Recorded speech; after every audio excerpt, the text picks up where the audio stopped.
Eu saúdo a amada igreja com a paz do Senhor.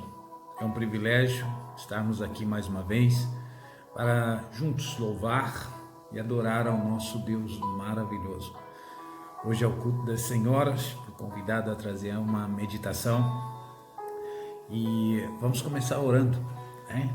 Senhor nosso Deus e nosso Pai, te agradecemos por este momento, Senhor, que passamos aqui compartilhando a Tua palavra, o Teu amor, sendo grato a Ti, Senhor, por tudo que o Senhor tem feito. Também o privilégio de ser o primeiro culto das senhoras. Traga ao nosso coração uma palavra, Senhor, direcionamento para Suas servas que têm orado, têm buscado, Senhor, cada vez mais. Tempo de avivamento, tempo de cura, tempo de salvação no meio da família.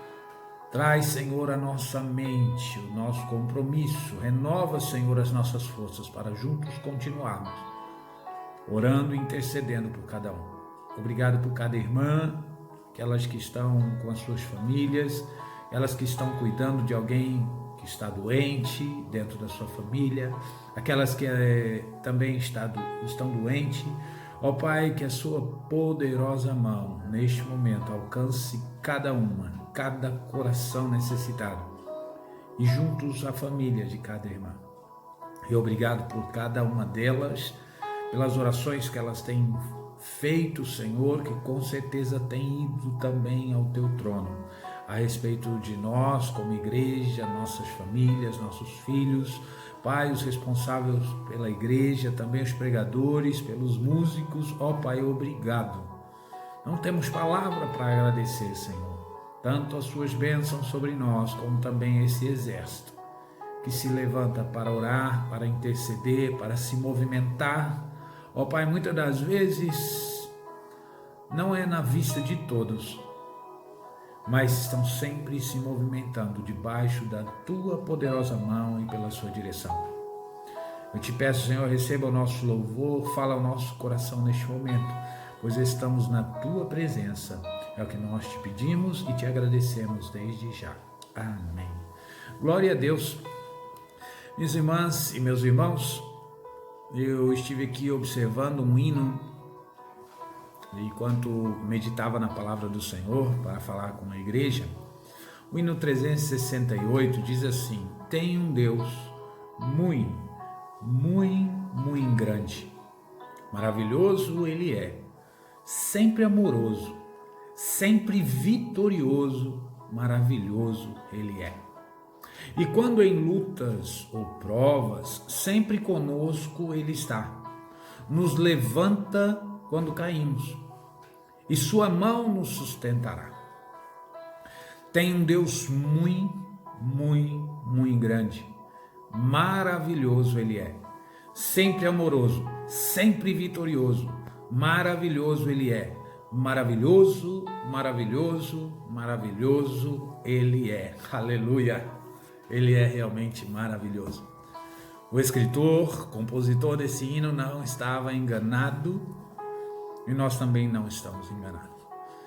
É um Deus muito, muito, muito grande e maravilhoso.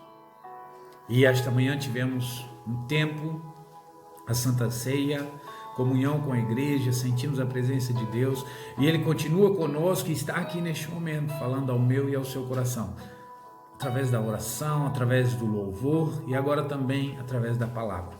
Como me foi dito e dado esta oportunidade de falar com as irmãs, e a gente tem acompanhado, que também ora por cada uma delas, e eu tive buscando, Senhor, fala ao meu coração para compartilhar com essas mulheres vitoriosas, né? Mulheres que sabem exatamente o que estão fazendo, apesar da luta, do trabalho, da casa. E hoje é o primeiro culto das irmãs deste ano de 2021.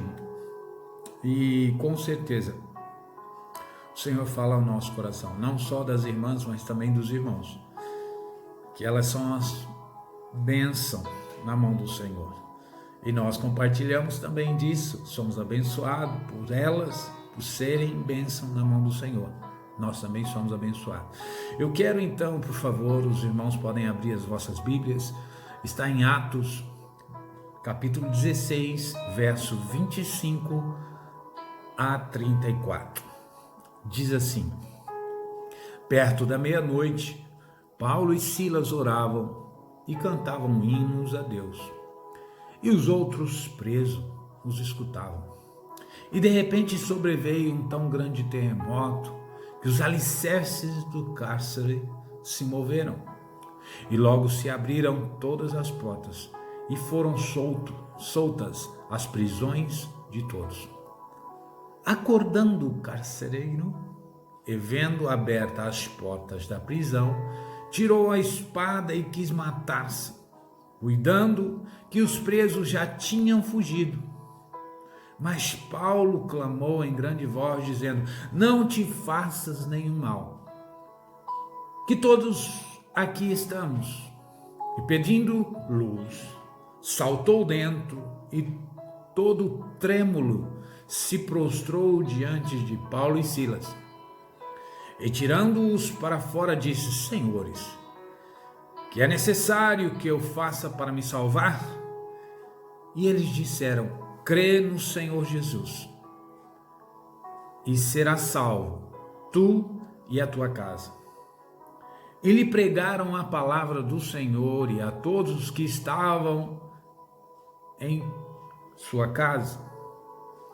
E tomando-os ele consigo naquela mesma hora da noite, lavou-lhes os vergões, e logo foi batizado, ele e todos os seus.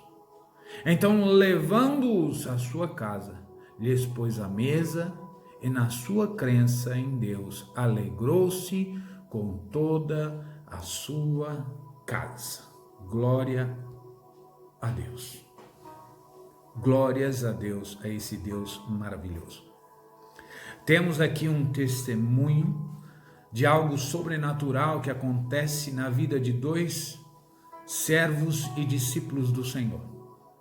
Mas o que eu quero aqui completamente tirar desta linda mensagem é exatamente o que acontece com o carcereiro, que no meio do desespero, no meio de uma situação fora do controle, até então no meio da noite parecia tudo estar no controle, parecia um dia como outro qualquer, simplesmente dois homens que estavam fazendo barulho na cidade, estavam fazendo algo fora do normal da cidade, veio parar na prisão que ele era o responsável, os tranca-os. Mas esses dois carcereiros não param de cantar. Aliás, esses dois presos não param de cantar. Mas tudo bem, está sob controle, estão todos guardados. Tenho aqui a chave. Então, de repente, ele percebe como se fosse um terremoto e todas as portas se abrem. Esse carcereiro que estava dormindo acorda e vê aquela situação. O desespero bate, ele arranca da espada. Paulo, homem de Deus, grita lá de dentro: não faças tal. Ele vem para dentro da cadeia, olha, se ajoelha perante os discípulos e diz assim: o que eu preciso fazer para ser salvo? Algo interessante, porque não há aqui nada entre os dois versículos que diz que houve uma explicação antes dele fazer essa pergunta. Com certeza, quando esses homens entraram na cadeia, ele já ouviu alguma coisa do que eles faziam, que eles pregavam. Talvez não teve atenção, mas ouviu. E de repente ele diz: o que devo fazer para ser salvo? Porque o interessante, irmãos, que muitas das vezes o evangelho ele vai ser pregado, ele vai ser pregado, ele vai ser pregado. E as pessoas vão entender como se fosse uma história, como se fosse algo do passado. Mas quando há algo sobrenatural, quando há milagre, quando há libertação de alguém, quando há um casamento restaurado, quando há uma família restaurada, que aquela família ia se destruir, o filho ia se destruir, há algo que chama a atenção do evangelho que foi pregado lá atrás e da pessoa que vê algo acontecendo. Exatamente isso que aconteceu com o carcereiro. Ele ouve alguma coisa daqueles 2 homens que entraram na cadeia dele e ele vai dormir. Bem, estes são simplesmente mais 2. Amanhã vão ser mortos. Amanhã vão ser esculachados. Amanhã vão sofrer mais ainda. Mas de repente ele ouve um terremoto, acorda e aquelas pessoas que estavam sendo acusadas por todos estão ali, não fugiram, não correram da responsabilidade. E ele então vai aos pés dele e diz assim: o que devo eu fazer para ser salvo? E eles disseram, verso 31, crê no Senhor Jesus Cristo e será salvo tu e a tua casa. Aleluia. Glória a Deus. Olha que interessante. Eles estão dentro do cárcere. Olha o plano do Senhor se cumprindo na vida de alguém que até então estava dormindo há segundos atrás, há minutos atrás. E ele diz: o que devo fazer para ser salvo? Há uma pergunta. O que devo fazer para ser salvo? E a pergunta é tão sincera, tão de dentro do coração, tão desejosa de saber a verdade, que vem acompanhado de uma promessa: crê no Senhor Jesus e serás salvo, tu e a tua casa. Aleluia. O plano de Deus para a família não começa na minha e nem na sua família, começa lá atrás, com Adão. E a proteção de Deus e a vontade de Deus de salvar a família, nós vemos evidências claras em Gênesis 7, de 1 a 7, quanto à salvação da família de Noé.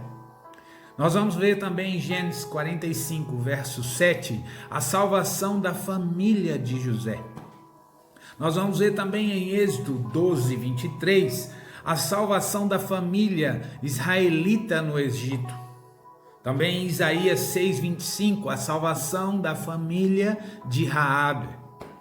Em Lucas 19, de 1 a 10, a salvação da família de Zaqueu. Aleluia.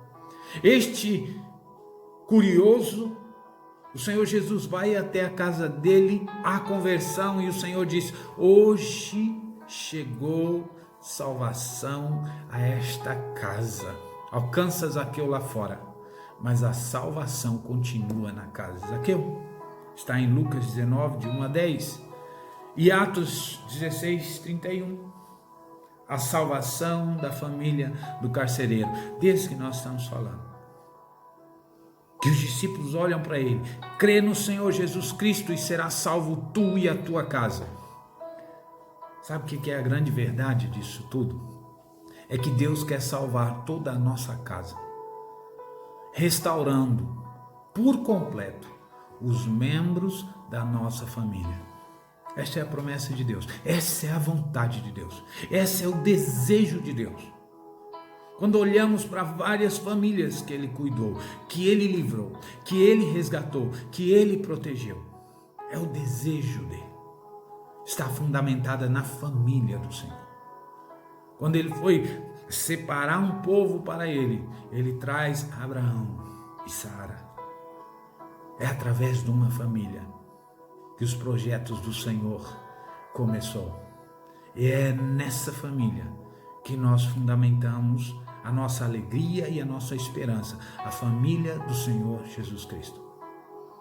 Igreja, comunhão, a minha e a sua família, entendendo o propósito de Deus, que é proteger a família, salvar a família. É exatamente isso que os discípulos estavam falando. É interessante que essa promessa, ao ouvir isso, o que o carcereiro faz? Leva-os a casa. Aleluia. Leva-os a casa. A palavra que ouviu, algo sobrenatural que viu, e a promessa que ouviu, leva-o a ter uma reação, aliás, uma ação. E essa ação é trazer a promessa para dentro de casa.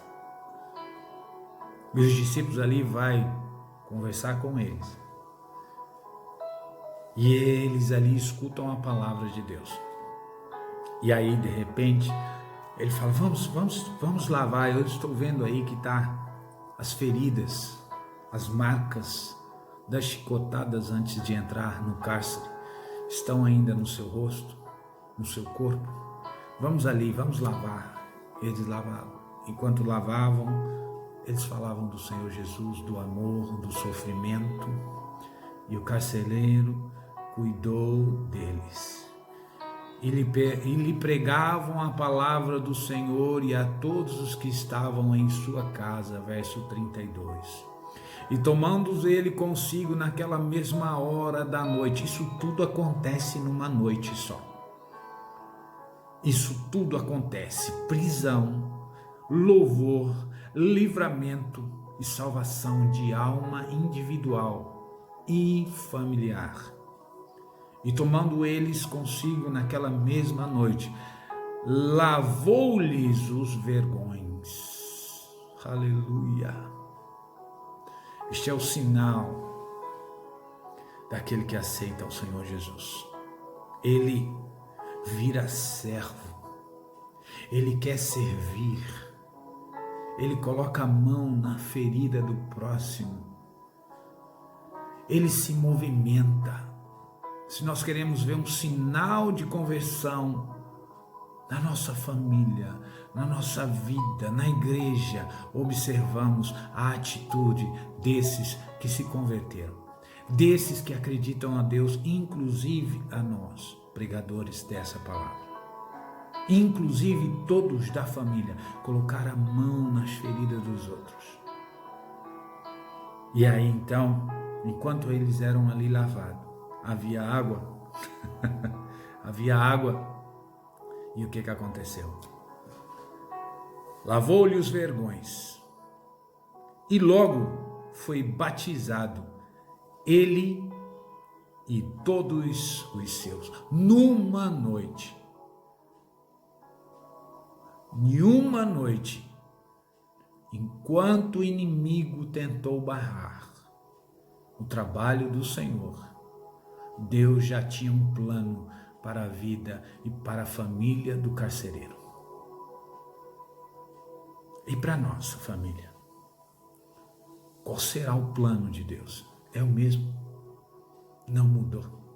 É alcançá-los um por um.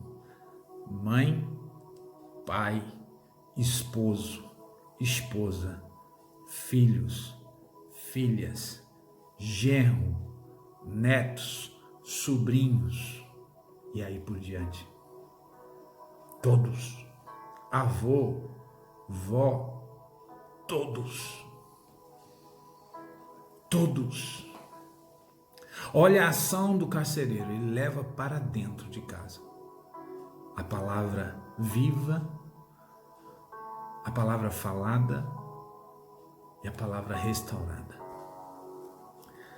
Eu anotei aqui uns detalhes que, ao criar o primeiro casal, Deus instituiu a família, e no convívio diário que a pessoa desenvolve o senso de companheirismo, responsabilidade, comunhão, fidelidade, amor e fraternidade. Não há ninguém no plano de Deus que se mantém sozinho. Não há ninguém no plano de Deus que se mantém sozinho, se constitui sozinho. Não, nós somos uma família. Não há ninguém no plano de Deus, isolado da igreja, isolado da sua família, vivendo sozinho, que pode dizer: eu estou na presença de Deus. A Bíblia não diz isso. O Senhor criou, e Salomão vai dizer: é melhor serem dois do que um. É justamente por isso, para um ajudar o outro, trabalhar comunhão. E ao criar o primeiro casal, Deus instituiu a família. Ele tem o projeto, e é no convívio diário, irmãos. Eu, certa vez, ao casar, eu posso dizer, houve um descuidado de dizer assim, não, agora está tudo pronto. Ficou pronto, estou casado, pastor orou, confio na oração, confio em Deus, cheguei a um ponto que agora eu não preciso se preocupar, só vou se preocupar com os meus sonhos. E o perigo de pensar assim é que os problemas vêm bater a nossa porta, e muitas das vezes dentro da nossa casa. E pela misericórdia do Senhor, Ele nos resgatou e restaurou a nossa família. Nós estamos aqui hoje porque fomos resgatados pelas mãos do Senhor. E reconhecemos que se Ele não fizer parte do nosso casamento, se Ele não fizer parte da nossa família, nós não estaríamos aqui e nem em qualquer outro lugar. Porque a misericórdia de Deus para nós como família é grande, foi grande e sempre será grande. Então o convívio vai nos trazer ao conhecer um ao outro melhor. O pai deve exercer a devida autoridade, impondo limites, quando necessário, à conduta dos filhos, mas também tem que evitar. Como Pedro diz, não provoqueis a ira aos vossos filhos. Precisamos estar sensíveis quando magoá-los, quando não querem falar conosco, ou quando estão quietos no canto, sem dizer nada a alguém. É preciso ir perguntar, se colocar no lugar, e aí como é que a gente pode ajudar, como é que a gente pode resolver isso? Esta é a dádiva. O Senhor prometeu que ia salvar, mas nós temos que nos movimentar, temos que entender o nosso papel na família. Assim, igual, ele também deve proceder com a sua esposa, pois esta foi lhe dada como auxiliadora. Muitos irmãos dizem, mas quem manda em casa? Exatamente, quem manda em casa é a esposa. Tem uma doçura, tem um cuidado maior que o homem não tem. Nós somos sempre imediatistas, por mais tranquilo, mais planeado que seja o homem, a mulher tem sempre um avanço maior, um cuidado, uma visão mais alargada das coisas. Deus deu a ela a dádiva de cuidar das nossas famílias, dos nossos filhos. O homem busca e traz alimento e sustento para casa, mas a mulher cuida tanto do alimento, que chega, do esposo, ela cuida do esposo, ela cuida como amiga, ela cuida como esposa, ela cuida como a mulher da casa, como mãe, como amiga dos filhos. Então essa visão não é para o homem, essa visão foi dada à mulher. E o homem que tem uma mulher sábia é abençoado, é vitorioso. E todas as mulheres podem buscar sabedoria na palavra de Deus. Se você tem o seu esposo que por um acaso está distanciado do Senhor Jesus, busque sabedoria, busque entendimento. Senhor, aonde é que eu posso aqui basear na palavra para ir resgatar o meu esposo? Porque ele me pertence, e se ele me pertence, pertence a ti. Então é uma chamada de atenção para nós observarmos que o desejo de Deus é alcançar toda a nossa família. Mas precisamos estar na brecha, precisamos estar orando, precisamos estar buscando. Nós precisamos entender também que o relacionamento de um pai e de uma mãe diante dos nossos filhos, nós vamos notar que a criança aprende por imitação. A criança aprende por imitação. Se você almeja uma família cumpridora dos seus deveres, para com o reino de Deus, seja o exemplo dos fiéis, e não só com palavras, com atos. Não só com palavra, com atos. Nós observamos algumas crianças, fora e dentro da igreja, fora da família e dentro da família, fora da escola e dentro da escola. E você há de convir comigo que alguns dizem assim, puxa vida, é tão diferente lá fora. E aqui dentro é assim. Por que será? Ela se inspira na figura do pai e da mãe. E se precisamos de ajuda como pai e como mãe, precisamos pedir, precisamos compartilhar. É para isso que há o grupo das irmãs, para orar junto, para pedir junto, para chorar junto, para rir junto. É isso que é uma família.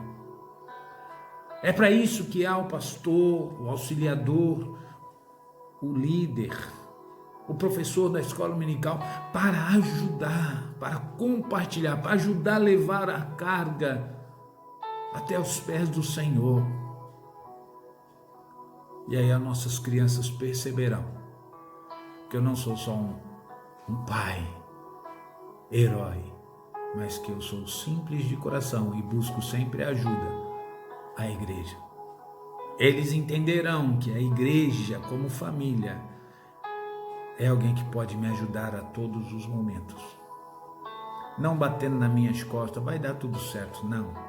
Me incentivando a orar, a jejuar, a proclamar a palavra, muitas das vezes sem dizer nada, mas vivendo ela intensamente dentro de casa. Ao segurar a mão da minha esposa, ao segurar a mão da minha filha, do meu filho, e perguntar: como é que você vai? Posso te ajudar em alguma coisa hoje? E a filha e o filho dizer a mesma coisa: pai, mãe. Esse é o desejo de Deus para as nossas famílias. Sei que para muitos pode ser até um sonho inalcançável, mas eu quero dizer nessa noite, minha irmã, meu irmão, é possível. Se creres, será salvo tu e a tua casa. Se posicione e viva esse tempo de ação, de resgate para o seu ente querido, seja filho, esposo, esposa, neto, seja quem for. Se a sua família está completa dentro da igreja, busque alguém do seu conhecimento e trabalhe, ore junto por esta pessoa. Convida ela para ir à igreja.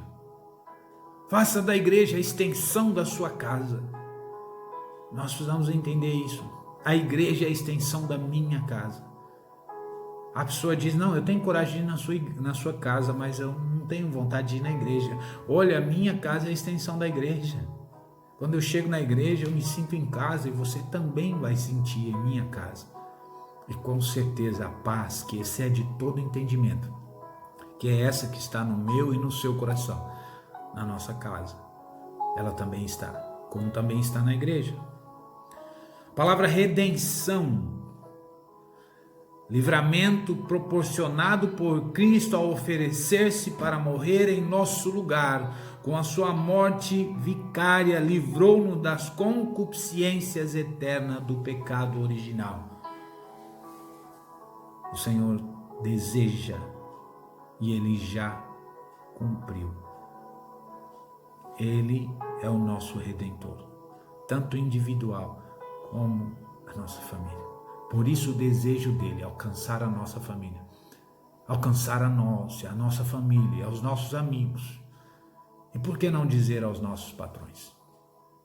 Por que não dizer aos nossos líderes? Eu me lembro que certa vez, antes de me tornar missionário, tive um encontro com o patrão. Eu era o último a fechar o estabelecimento. Ele estava muito triste, e eu ali tentando fechar o estabelecimento, ele não ia embora, quando de repente veio ao meu coração perguntar se ele estava bem, se tinha acontecido alguma coisa. E quando eu perguntei, ele diz assim: eu não tenho mais vontade de ir embora, eu não tenho mais família, tudo se acabou quando eu vim para cá. A minha vontade é de se matar. Eu estava esperando que você fosse embora para que eu concluísse esse desejo. Mas antes de eu fazer isso, conta-me a tua história, Paulo. Por que é que você veio aqui ter? O que é que você está fazendo aqui? Você não tem uma família?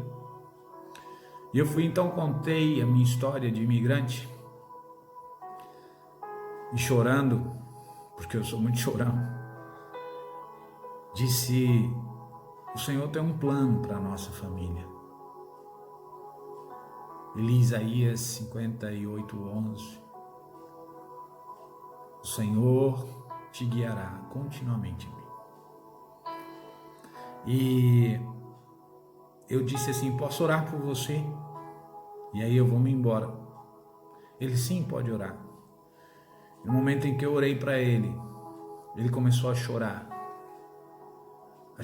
e algo de mal no seu coração, como gritos e desesperos, saindo a todo momento, muita tristeza, muita angústia, e eu orando por ele em nome de Jesus: seja repreendido todo o mal, toda a angústia, toda a tristeza que está nesse coração, toda a mentira que o inimigo colocou, toda a vontade do inimigo destruir a família seja retirada agora em nome de Jesus. Depois de uma oração longa e de uma luta tremenda, através do poder e da autoridade da palavra de Deus, ele ficou mais calmo. E ele então começa a chorar, dizendo que há uma alegria no coração dele que há muitos anos não sentia, porque ele também era afastado dos caminhos do Senhor. E eu não sabia. Ele disse assim: neste momento, eu vou voltar para minha casa. Quero ver o rosto da minha esposa e beijar os meus filhos, porque nunca mais eu vou cometer o mesmo erro de abandoná-los no lugar e na hora que eles mais precisam de mim. Pediu para que eu fosse junto. E numa madrugada, ele ali bateu na porta, abriu, a esposa assustada, olhando assim, ele abraça a sua esposa e começa a chorar. E naquele momento, o Senhor enche aquela casa de alegria. Os filhos também acordam. E eles conversam a noite toda da alegria, do perdão. E eu, observando aquela situação, ganhei uma cama para dormir. Fui dormir descansado. Porque a promessa de Deus para aquela família não tinha chegado ao fim. Estava simplesmente na mente de um homem que não queria ir mais adiante. Mas o Senhor restaurou a família. E até hoje estão como família servindo a Deus. Essa é a promessa que o Senhor tem. No momento que você mais precisa clamar. Não tenha medo de chorar pela sua família, não tenha medo de chorar pelo seu esposo, pela sua filha, pelo seu filho diante de Deus, pedindo misericórdia, entendimento, ou seja, a sabedoria para poder pregar o evangelho, seja com palavras ou seja com atos, para alcançar o coração daqueles que estão debaixo da sua casa, debaixo da sua responsabilidade. Essa é a autoridade do evangelho sobre a nossa vida. Não podemos cruzar os braços, temos que crer, porque o nosso Deus tem muito poder. Nós precisamos entender isso. Nós precisamos entender o mais rápido possível. Aconteceu isso com a família de Raabe, aconteceu isso com Zaqueu, aconteceu isso com a vida do carcereiro. Deus chegou e restaurou a família e restaurou também a proteção da família. Agora quero lembrar você. Tem você orado em favor do seu cônjuge? Tem intercedido pelos seus filhos? Nós precisamos atender a recomendação de Jeremias. Levanta-te, clama de noite, no princípio das vigílias. Derrama o teu coração como águas diante da face do Senhor. Levanta a Ele as tuas mãos pela vida dos teus filhinhos. Esse é o nosso dever. Esse é o nosso dever. A vontade de criticar, a vontade às vezes de puxar a orelha, mas à noite é diante do Senhor, seja com os joelhos dobrados, seja sentado na cama, no sofá, pedindo a Deus: Deus, dá sabedoria, livra de todo mal, de todo perigo, porque a Ti pertence toda a honra, toda a glória e todo o poder. Este é o Deus que nós servimos. Nós precisamos entender, o Senhor Jesus quer e pode salvar toda a família. Confie em suas promessas, interceda por todos os seus entes queridos, jejuem quando for preciso, também chore por eles. Não se conforma em ter os filhos ou o cônjuge afastado dos caminhos do Senhor. O mesmo Deus que salvou a Noé e a sua família das águas do dilúvio continua, através do Espírito Santo, a convencer nossos familiares do pecado, da justiça e do juízo. Assim como Ele te alcançou, também pode alcançar os nossos familiares. Que Deus abençoe. Continue orando pelos seus familiares. Com certeza o Senhor os alcançará, através da sua promessa e através das suas orações. Quero agradecer a Deus por essa oportunidade e que Ele nos fortaleça cada dia, principalmente as irmãs, que olha e observa de uma perspectiva diferente dos homens. Tem um alcance muito maior com relação à família. Que Deus continue a dar-te perseverança em cada detalhe da sua oração, de pregar o Evangelho de uma maneira especial. Senhor, meu Deus e meu Pai, obrigado por ter falado ao nosso coração e nos lembrado da responsabilidade que temos com relação à nossa família. Obrigado, Senhor, porque Tu és santo, és poderoso, és tremendo, és maravilhoso e tem escolhido a nós, Senhor, para pregar dentro e no meio da nossa família, como luz, Senhor, no meio das trevas.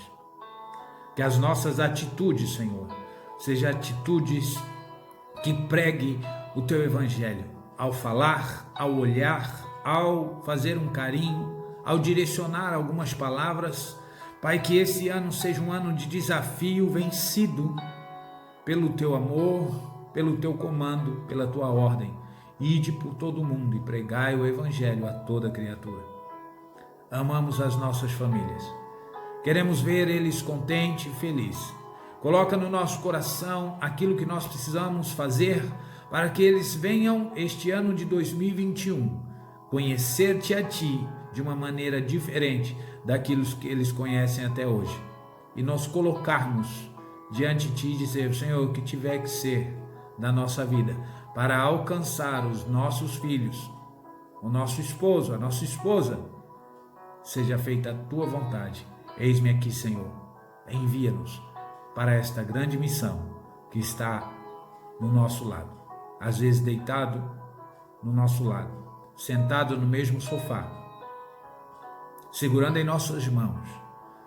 Este é o nosso grande desafio e não aceitamos que o inimigo venha destruir as nossas famílias de maneira alguma, porque toda a vitória e a autoridade o Senhor já nos entregou, um por um. Ajuda-nos, Senhor, cada dia mais fazer a Tua vontade dentro da nossa família. É o que nós te pedimos, em nome de Jesus. Amém. Que a graça do nosso Senhor e Salvador Jesus Cristo e de Deus, o nosso Pai, e a consolação do Espírito Santo esteja no seu coração e logo, com certeza, estará também no coração de um dos seus familiares, daquele que você escolheu para orar, para lutar e para trazer para perto do Senhor. Amém? Que Deus os abençoe. Uma grande semana a todos. Adeus.